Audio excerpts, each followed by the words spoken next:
जिल्हाधिकाऱ्यांना निवेदन दिलंय, काय मागणी आहे तुमची? नाही, नागपूर जिल्हा सहकारी बँकेमध्ये 2002 साली म्हणजे आजपासून 22-23 वर्षापूर्वी 150 कोटी रुपयाचा घोटाळा सुनील केदार यांनी केला। त्यांना त्यासाठी न्यायालयाने शिक्षा ठोठावली। 5 वर्षासाठी त्यांना जेल त्यानिमित्ताने झाली। सेक्शन 88 च्या कायद्याअंतर्गत सहकार विभागाने व्याजासकट 1444 कोटी रुपये वसूल करण्याच्या कारवाईच्या संदर्भामध्ये आज सहकार मंत्री राष्ट्रवादी काँग्रेस पार्टी अजित पवार गटाचे दिलीप वळसे पाटील हिअरिंग घेणार होते, पण त्यांनी ती अपरिहार्य कारणासाठी समोर ढकलली। आमचा त्यानिमित्ताने असा शेतकऱ्यांचा आणि खातेधारकांचा म्हणणं आहे की जाणीवपूर्वक 22 वर्ष जशी ही कारवाई समोर ढकलण्यात आली, त्याच पद्धतीने आपल्या पूर्वीच्या सहकार्याला सुनील केदाराला वाचवण्याचं काम दिलीप वळसे पाटील साहेब करत आहेत का, हा त्यानिमित्ताने आमचा एक संदेह त्यांच्यावर आहे। आणि म्हणून हे 1444 कोटी रुपये तातडीने दोषी झालेल्या सुनील केदारांकडून वसूलण्यात यावे आणि 2 महिन्यामध्ये ते नागपूर जिल्ह्याच्या सर्व शेतकऱ्यांना आणि खातेधारकांना वाटण्यात यावे।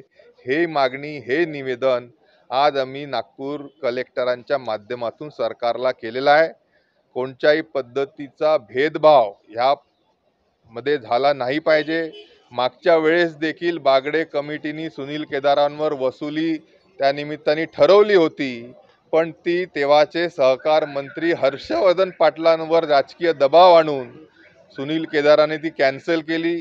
नव्याने 2दा कमिट्या झाल्या, आता 3ऱ्यांदा परत कमिटी त्यानिमित्त झाली आहे। यांच्यावर देखील राजकीय दबाव टाकण्याचं काम आणि सुनील केदार आणि वळसे पाटील हे पूर्वाश्रमीचे राष्ट्रवादी काँग्रेस पक्षाचे असल्यामुळे स्वाभाविकरित्या नागपूर जिल्ह्यातील शेतकऱ्यांना त्यांच्या दोघांचे हितसंबंध आहेत का, आणि त्यामुळे ते सुनील केदारांकडून वसुली करण्यासाठी ही कार्यवाही सेक्शन 88 ची मुद्दामून प्रलंबित करतायत का, हा आमचा त्यानिमित्तांचा जो आमच्या समज आहे तो त्यांनी दूर करावा। अन्यथा नागपूर जिल्ह्याचे सर्व शेतकरी, सर्व जिल्हा सहकारी बँकेचे खातेदार सावनेर येथे 2 तारखेपासून बेमुदत ठिय्या आंदोलन आम्ही करणार आहोत।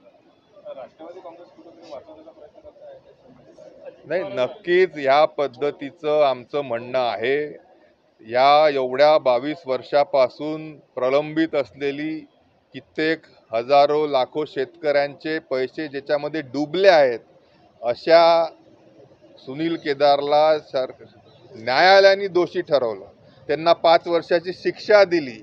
हायकोर्ट आहे, सुप्रीम कोर्ट आहे, प्रत्येक जागी सुनील केदार हारत आहे। हे पैसे त्यांच्याकडून वसूल व्हावे ह्यासाठी राज्य सरकारमध्ये असलेले सहकार मंत्री दिलीप वळसे पाटील मुद्दामून दिरंगाई करतायत। आज होणारं हिअरिंग या केसच्या संदर्भामध्ये त्यांनी अपरिहार्य कारणासाठी समोर केलं, यावरून आम्हाला नक्कीच संदेह होतो।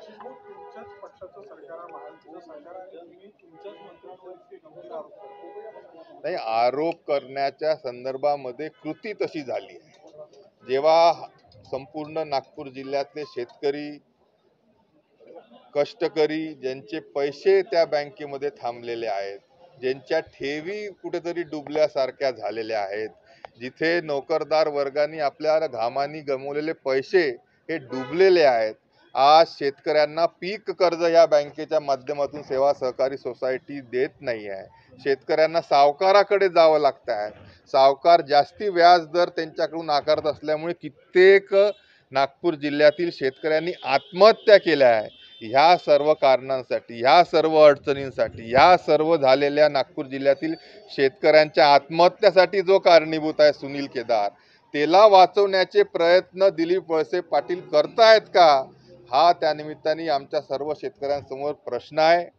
तो तातडीने त्यांनी या संदर्भामध्ये कारवाई करावी, हिअरिंग घ्यावं, निकाल द्यावा आणि 1444 कोटी व्याजासकट वसूल करून 2 महिन्याच्या आत नागपूर जिल्ह्यातील शेतकऱ्यांना त्याचा वाटप करावा, ही आमची त्यानिमित्ताने नक्कीच मागणी आहे. भाऊ, तुम्ही आरोप करत आहे, पण उपमुख्यमंत्री देवेंद्र फडणवीस यांच्याही कानावर हा विषय टाकू शकला असता, तो तुम्ही न टाकता घरचा आहे सरकारला घेता.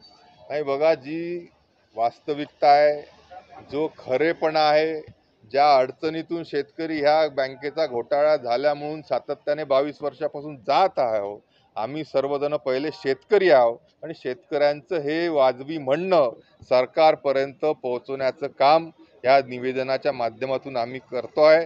दिलीप वळसे पाटील साहेब, आम्हाला एवढीच अपेक्षा आहे की आपण हे पैसे दोषी असलेल्या सुनील केदारकडून वसूल करावे आणि ते नागपूर जिल्ह्याच्या शेतकऱ्यांना वाटप करावे. व्याजासकट 153 कोटी रुपये आज 1444 कोटी रुपये झालेले आहेत.